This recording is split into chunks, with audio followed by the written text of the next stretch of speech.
नमस्कार दोस्तों, sports engineer में आप सभी का बहुत बहुत स्वागत है। मेरा नाम है दीपक भालोठिया और आज हम इस वीडियो में स्पोर्ट्स ट्रेनिंग के चौथे पार्ट के क्वेश्चन आंसर्स को डिस्कस करने वाले हैं।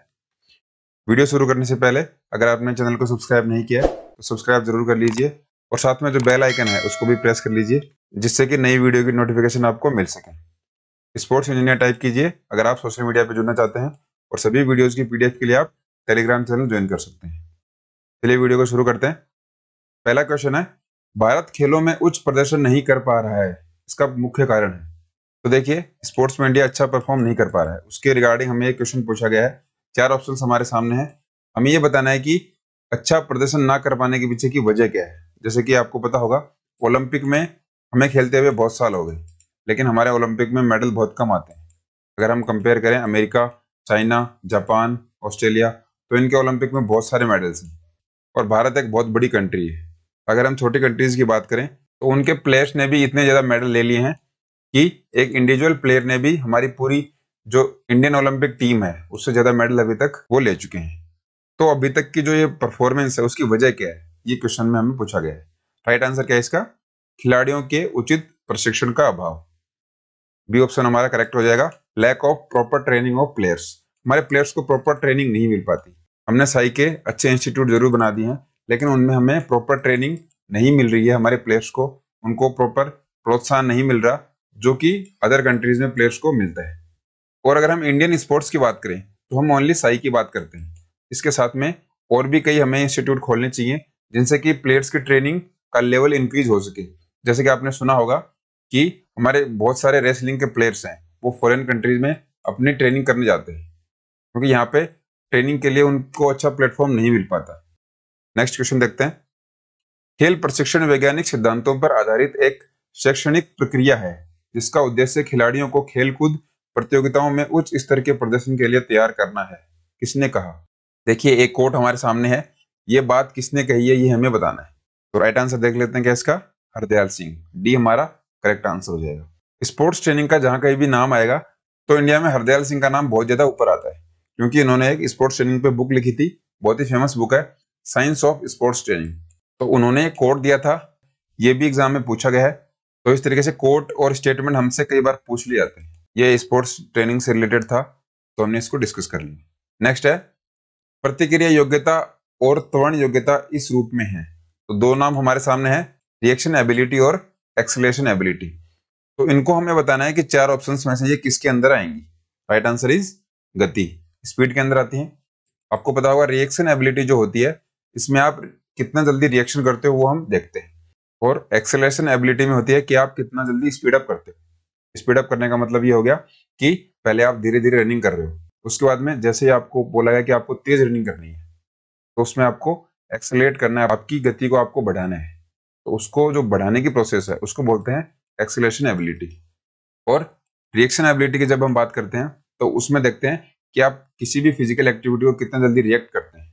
तो ये जो दोनों टर्म्स हैं ये दोनों स्पीड के अंदर आती है। एक तरह से देखा जाए तो एक स्पीड का ही पार्ट है दोनों।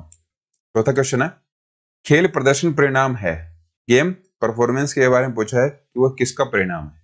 जैसे कि कोई प्लेयर किसी गेम में बहुत अच्छा खेल रहा है तो वो किसकी वजह से होगा? राइट आंसर इज कौशल की वजह से। स्किल होनी चाहिए आपके पास। आपको कितना भी अच्छा ट्रेन कर लिया जाए, लेकिन जब आप में स्किल्स नहीं होंगी तो आप किसी गेम में अच्छा प्रदर्शन नहीं कर पाओगे, आपकी परफॉर्मेंस नहीं बढ़ पाएगी। इसके लिए स्किल्स बहुत ज्यादा इंपॉर्टेंट है। आपका कौशल बहुत अच्छा होना चाहिए, उसी की वजह से आपके गेम में परफॉर्मेंस बढ़ेगी।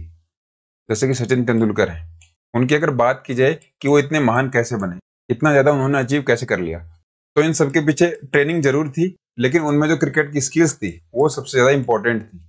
वो स्किल्स उनको अच्छा परफॉर्म कराती थी, उनकी परफॉर्मेंस को वो बढ़ाती थी। तो इस तरीके से आप इसको समझिए कि कोई भी गेम या स्पोर्ट होता है उसमें आपकी स्किल सबसे ज्यादा मेजर रोल प्ले करती है। पांचवा क्वेश्चन है, प्रतियोगी खेलों में प्राप्त लाभ। कॉम्पिटिटिव जो स्पोर्ट्स होते हैं उनमें हमें क्या फायदा मिलता है, क्या हमें बेनिफिट मिलता है? हमें इन 4 ऑप्शंस में से बताना है कि उनमें से हमें क्या बेनिफिट मिलता है। Right answer is D. ये हमारे सारे ऑप्शन सही हो जाएंगे। जैसे कि हमें क्या मिलता है? खिलाड़ियों के खेल प्रदर्शन को जानने में सहायक होते हैं। फिर इसके बाद में प्लेयर्स की कमजोरी हमें पता लग जाती है। प्लेयर्स की कमजोरी पता लगने का मतलब ये हो गया, एक छोटा सा एग्जांपल देखते हैं। आईपीएल के अंदर पूरे ऑल ओवर द वर्ल्ड के प्लेयर खेलते हैं। तो उसमें हमारे जो इंडियन प्लेयर हैं उनको बहुत ज़्यादा बेनिफिट मिलता है, क्योंकि हर एक देश की क्रिकेट टीम के टॉप खिलाड़ी आईपीएल के अंदर खेलते हैं। तो उनकी कमजोरी और उनकी खूबी और उनके साथ खेलते खेलते बहुत सारी टेक्निकल स्किल्स हैं, उनका भी डेवलपमेंट हो जाता है, उनका भी विकास होता है। तो ये सब चीज़ें थी जो कि कॉम्पिटिटिव स्पोर्ट्स से हमें फायदा मिलता है, हमें उनसे बेनिफिट मिलता है। नेक्स्ट है, खेल प्रशिक्षण में पीरियडाइजेशन से निम्न में से कौन सा संबंधित नहीं है। पीरियडाइजेशन को हमने अच्छे से डिस्कस किया हुआ है और हमें पता है उसमें 3 साइकिल होती है। तो इन ऑप्शंस में से एक साइकिल नहीं है जो पीरियडाइजेशन में नहीं होती। Right answer is microcycle. इस नाम की कोई साइकिल नहीं होती। माइक्रो, मेसो और मैक्रो, ये 3 टाइप की साइकिल होती हैं। सबसे छोटी साइकिल होती है माइक्रो, फिर आती है मीजो और सबसे बड़ी साइकिल होती है मैक्रो। ये 3 साइकिल होती हैं पीरियडाइजेशन के अंदर। नेक्स्ट है, सूची 1 और सूची 2 का मिलान करें। 2 लिस्ट हमारे सामने दी हुई है, इनको हमें मैच करना है।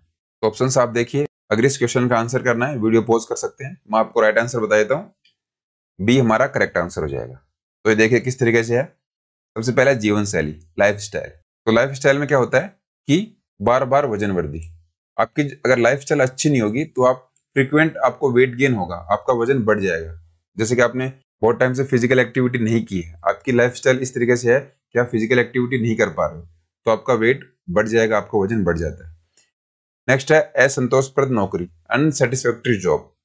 इसका है पर्यावरण। आपका एनवायरनमेंट अच्छा नहीं है तो आप वहां पे अच्छा काम नहीं कर पाओगे, और जो नौकरी करते हो, जो आप काम करते हो, उसमें आप सेटिस्फेक्शन लेवल को मैच नहीं कर पाओगे, उसमें आप संतोष प्राप्त नहीं कर पाओगे। नेक्स्ट है प्रशिक्षण में प्रमुख त्रुटियां। इसका हो जाएगा हमारा पहला option, major errors in training. ये कैसे होता है कि एक ही प्रकार के प्रशिक्षण साधनों का अत्यधिक प्रयोग करना। तो देखिए, कोई एक इंस्ट्रूमेंट है जिसको हम यूज कर रहे हैं, जैसे कि ये कोई एक मशीन है, इसको बार बार हम यूज कर रहे हैं, तो धीरे धीरे इसकी लाइफ कम होती जाएगी। लेकिन इसको हम कंटिन्यूस यूज कर रहे हैं तो इससे हमारी परफॉर्मेंस है वो नहीं बढ़ेगी, और हमारी ट्रेनिंग में धीरे धीरे गलतियां आनी स्टार्ट हो जाएंगी। तो इसका भी हमें ध्यान रखना है कि प्रशिक्षण साधन है, जो हमारे ट्रेनिंग टूल्स हैं, ट्रेनिंग के जो इक्विपमेंट्स हैं, वो एक लिमिट के बाद हमें चेंज कर लेने चाहिए। फिर नेक्स्ट, कई कार्यात्मक लक्षण। बॉडी फंक्शनल सिम्टम है स्लो पल्स नॉर्मलाइजेशन। आपकी जो नाड़ी है वो धीमी गति से सामान्य हो जाती है। ये एक हमारा बॉडी का क्या है, फंक्शनल सिम्टम है, हमारी बॉडी में ये हो जाता है। तो इस तरीके से इन 4 ऑप्शंस को हमने जो सामने वाली लिस्ट है इनसे मिलाया है। ऐसे क्वेश्चंस बहुत बार देखने को मिलते हैं, इसलिए हमने इसको डिस्कस कर लिया। नेक्स्ट है, शटल रन से परखी जाती है। अब शटल रन आपको पता होगा क्या होती है। जैसे कि ये कोई डिस्टेंस है 20 मीटर की, और यहां से लेकर यहां तक दौड़ना है, और बार बार दौड़ना है। एक बार इस ए पॉइंट से बी पॉइंट तक, और फिर वापस बी पॉइंट से ए पॉइंट तक, ये काम कंटिन्यूस करना है। तो हमें ये पूछा गया है कि शटल रन में क्या परखी जाती है। Right answer is agility. आपकी स्फूर्ति का उसमें मापन किया जाता है। स्फूर्ति देखी जाती है कि किस प्लेयर में कितनी ज्यादा स्फूर्ति है, कितनी ज्यादा उसमें एजिलिटी है। बाकी explosive power, speed tolerance, running skills, ये सब सेकेंडरी हैं, लेकिन सबसे ज्यादा उसमें एजिलिटी का हम टेस्ट करते हैं। नेक्स्ट है, जब कोई प्रशिक्षण किसी संचरण का बार बार अभ्यास करता है और कोच निरंतर पर्यवेक्षण करता है, सहायता करता है और त्रुटि सुधार करता है, तो इस विधि को कहा जाता है। देखिए, मान लो कोई प्लेयर प्रैक्टिस कर रहा है और किसी स्किल पे बहुत ज्यादा काम कर रहा है, बार बार सीखने की ट्राई कर रहा है। उसमें वो उसको बार बार समझा रहा है कि आपको इस तरीके से इस स्किल को करना है, इस एक्टिविटी को आपको इस तरीके से करना चाहिए, जिससे कि आप अपने गोल को अचीव कर पाओगे। इसके बाद में आता है कि उसकी हेल्प करता है कि ये मेथड यूज करके आप इस पर्टिकुलर स्किल को करो। उसके बाद में जो गलतियां होती है वो भी कोच के द्वारा सुधार की जाती हैं। तो इस विधि को क्या कहते हैं? राइट आंसर इज सहयोग विधि। आपका जो कोऑपरेशन मेथड है, कोऑपरेशन मेथड मतलब आप सहयोग करते हो। जैसे कि प्लेयर गलत कर रहा है तो आप उसको डांटोगे नहीं, उसको सही करने की कोशिश करोगे और उसको मोटिवेट करोगे कि इस तरीके से आप अगर इसको करते हो तो वो आपकी जो स्किल है या फिर जो भी एक्टिविटी कर रहे हो वो सही हो जाएगी। तो इस तरीके से जब आप सहयोग करते हो तो उसको सहयोग विधि या फिर कोऑपरेशन मेथड कहा जाता है। कई बार एग्जाम में सहयोग विधि हमें नाम नहीं मिलता, कोऑपरेशन मेथड सीधा हिंदी में लिखा हुआ मिल जाता है। तो इसको भी आप ध्यान में रखिए कि कोऑपरेशन मेथड में सहयोग किया जाता है कोच के द्वारा, या फिर आपकी टीम का कोई भी प्लेयर हो वो आपको सिखा रहा है, जो सीनियर प्लेयर है वो आपको उस स्किल के बारे में जानकारी दे रहा है, तो वो भी कोऑपरेशन मेथड के अंदर आएगा। नेक्स्ट है, निम्नलिखित में से कौन सा एक पेशी प्रशिक्षण का परिणाम नहीं है? देखिए, अगर आप इस क्वेश्चन को समझ गए होंगे तो इसका आंसर आसानी से कर पाओगे। लेकिन मैं आपको थोड़ा सा इस क्वेश्चन के बारे में बता देता हूँ कि ये क्वेश्चन बोल रहा है कि पेशी प्रशिक्षण का परिणाम नहीं है। पेशी प्रशिक्षण का मतलब मसल ट्रेन जब हम करते हैं, जब हम मसल की एक्सरसाइज करते हैं, मसल को हम स्ट्रेंथन मजबूत बनाने के लिए उसकी एक्सरसाइज करते हैं, तो उससे इन 4 ऑप्शंस में से हमें बताना है कि कौन सा नहीं होता। राइट आंसर इज पेशी तंतुओं में वृद्धि, इंक्रीज्ड मसल फाइबर्स। देखिए, जब आप मसल ट्रेनिंग करते हो, मसल पे काम करते हो, जिम में करते हो, कैसे भी आप फिजिकल एक्टिविटी करते हो, तो आपकी मसल्स का जो स्ट्रक्चर है वो जरूर चेंज होगा। उसके बाद में आपकी मसल में जो पावर है उसमें भी वृद्धि होगी, उसमें भी आपके इंक्रीमेंट होगा, उसमें भी चेंज होगा। सहनशीलता भी बढ़ेगी आपकी मसल्स की, आप ज्यादा वेट उठा पाओगे। लेकिन आपके जो मसल फाइबर हैं उनमें कोई चेंज नहीं होगा। आप मसल की ट्रेनिंग करते जाओ, मसल फाइबर में चेंज नहीं होगा। हमारी बॉडी में रेड और व्हाइट 2 टाइप के मसल फाइबर्स होते हैं। आप मसल्स की ट्रेनिंग करते हो तो इनमें फर्क नहीं पड़ता, लेकिन ये जो तीनों ऑप्शंस हैं इनमें आपकी मसल ट्रेनिंग में बहुत ज्यादा फर्क देखने को मिलता है। 11वां क्वेश्चन है, शक्ति ग्रहण तीव्रतम होती है, power intake is the fastest. इसका मतलब ये हो गया कि हमें सबसे ज्यादा शक्ति ग्रहण, सबसे ज्यादा पावर कौन सी एक्सरसाइज से मिलती है। 4 ऑप्शंस हैं। Right answer is isokinetic. आपको पता होगा कि आइसोटोनिक में क्या होता है, प्लायोमेट्रिक में क्या होता है और कॉन्सेंट्रिक में क्या होता है। इनके बारे में बहुत बार डिस्कस कर चुके हैं, एक बार फिर देख लेते हैं। आइसोटोनिक के अंदर हम क्या देखते हैं कि आपका टेंशन सेम रहता है, तनाव सेम रहता है।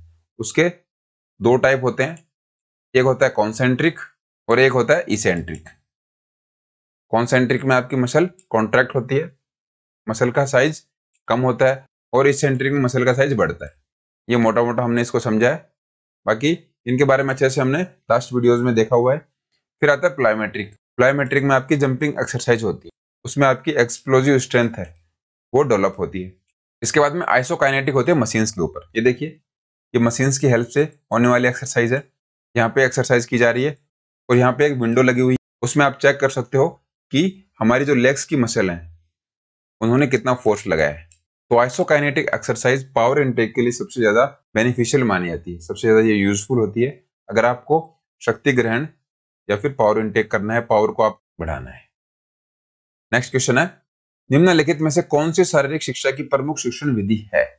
मेथड ऑफ फिजिकल एजुकेशन हमें बताना है, इन 4 ऑप्शंस में से कौन सी है। राइट आंसर इज डी, सारी हैं। सबसे पहले देखिए, होता है मिरर मेथड। उसके अंदर आपका जो टीचर है वो कोई एक्टिविटी करता है और सामने स्टूडेंट्स हैं वो उसी तरीके की एक्टिविटी को फॉलो करते हैं, ये होता है मिरर मेथड। इसके बाद में आता है प्रोजेक्ट मेथड। प्रोजेक्ट मेथड में जो स्टूडेंट्स हैं वो खुद कोई एक्टिविटी करते हैं, उनको एक काम बता दिया जाता है और फिर जो स्टूडेंट्स हैं वो खुद अपनी तरफ से उस काम को करते हैं। इसके बाद में है परफॉर्मेंस सिमुलेशन मेथड, प्रदर्शन अनुकरण विधि। इसमें यह होता है टीचर कोई एक्टिविटी कर लेता है, उसके बाद में एक एक करके स्टूडेंट उस एक्टिविटी को करते हैं, उसको बोलते हैं परफॉर्मेंस सिमुलेशन मेथड। तो ये तीनों मेथड आते हैं फिजिकल एजुकेशन के टीचिंग मेथड के अंदर। 13वां क्वेश्चन है, लचीलापन के विकास की सर्वोत्तम पद्धति है। देखिए, इस क्वेश्चन में हमें फ्लेक्सिबिलिटी को हम डेवलप कैसे कर सकते हैं, उसके लिए बेस्ट मेथड कौन सा होगा ये बताना है। Right answer is slow stretching and holding. C हमारा करेक्ट आंसर हो जाएगा। अब देखिए, बैलिस्टिक के बारे में हम डिस्कस कर चुके हैं।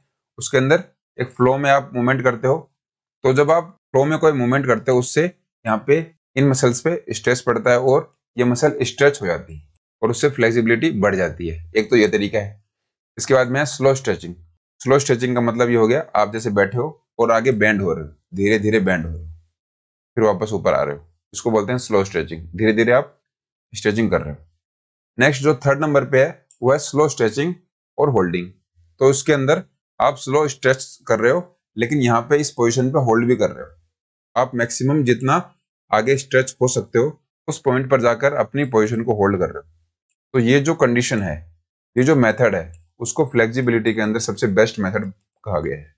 ये देखिए, इसमें आप देख सकते हो, इसमें यहाँ पे इस पॉइंट पे होल्ड किया जा रहा है। ये देखिए, इस पॉइंट पे होल्ड किया जा रहा है। तो इस टेक्निक को फ्लेक्सिबिलिटी के लिए बेस्ट टेक्निक कहा जाता है क्योंकि इसमें फ्लेक्सिबिलिटी आपकी बहुत अच्छे तरीके से डेवलप हो जाती है। नेक्स्ट क्वेश्चन है, लचीलापन के प्रशिक्षण के लिए उपयोगी है। फ्लेक्सिबिलिटी के लिए एक्सरसाइज उपयोगी होनी चाहिए, कौन सी एक्सरसाइज हमारी यूजफुल होनी चाहिए, ये हमें बताना है। राइट आंसर इज उपरोक्त में से कोई नहीं। देखिए, फ्लेक्सिबिलिटी के लिए हमने लास्ट क्वेश्चन में देखा था, वो जो 3 मेथड थे उनसे हम फ्लेक्सिबिलिटी को इंक्रीज कर सकते हैं। तो देखिए, फ्लेक्सिबिलिटी के लिए जब आप एक्सेलरेशन रेस करते हो, आप तेज भागते हो, तो उससे आपकी फ्लेक्सिबिलिटी बिल्कुल नहीं बढ़ेगी। उसके बाद में आप प्लायोमेट्री करते हो, जंपिंग एक्सरसाइज जब आप करते हो उससे भी आपकी फ्लेक्सिबिलिटी में कोई विशेष सुधार नहीं आने वाला। इसके बाद में स्पीड रेस करते हो, आप बहुत तेज भाग रहे हो फिर आप वापस आ रहे हो, उसमें भी कोई फर्क नहीं होने वाला, उसमें भी फ्लेक्सिबिलिटी में कोई फर्क नहीं पड़ने वाला।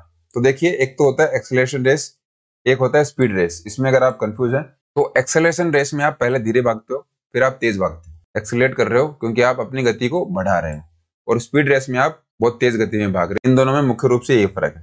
तो ये तीनों ऑप्शन सही नहीं है। फ्लेक्सिबिलिटी आप इन तीनों एक्सरसाइज से इंक्रीज नहीं कर सकती। लास्ट क्वेश्चन में हमने देखा था वो तीनों जो एक्सरसाइज है उनसे आप फ्लेक्सिबिलिटी को इंक्रीज कर सकते हो, अपनी फ्लेक्सिबिलिटी को बढ़ा सकते हो। लास्ट क्वेश्चन है, हैवी एक्सरसाइज करते समय रक्त प्रवाह बढ़ता है, ब्लड का फ्लो बताना है कि जब आप हैवी एक्सरसाइज करते हो, बहुत ही भारी व्यायाम करते हो, तो उसमें आपका ब्लड का फ्लो कहाँ जाता है? Right answer is skeletal muscle की ओर। हमारी बॉडी में बहुत सारी मात्रा में स्केलेटल मसल्स होती हैं। आपकी बॉडी की मेजर पार्ट हाथ पांव में स्केलेटल मसल्स पाई जाती है। तो जब आप हैवी एक्सरसाइज करते हो तो ब्लड पंप करना स्टार्ट कर देता है, वो भी बहुत तेज गति से। उससे क्या होता है, पंपिंग की वजह से जो ब्लड का फ्लो है वो हमारे मसल्स में पहुंचता है, पूरी बॉडी के अंदर पहुंच जाता है। तो इस तरीके से हम समझ सकते हैं जब हम हैवी एक्सरसाइज करते हैं तो हमारी बॉडी का जो ब्लड फ्लो है वो स्केलेटल मसल्स की तरफ जाता है। तो दोस्तों, फिलहाल इस वीडियो में इतना ही। आपको वीडियो कैसा लगा कमेंट्स में जरूर बताइए, लाइक कर सकते हैं वीडियो पसंद आया हो तो। नेक्स्ट वीडियो में आपसे फिर मुलाकात होगी, तब तक खुश रहिए, हेल्दी रहिए। बहुत बहुत धन्यवाद।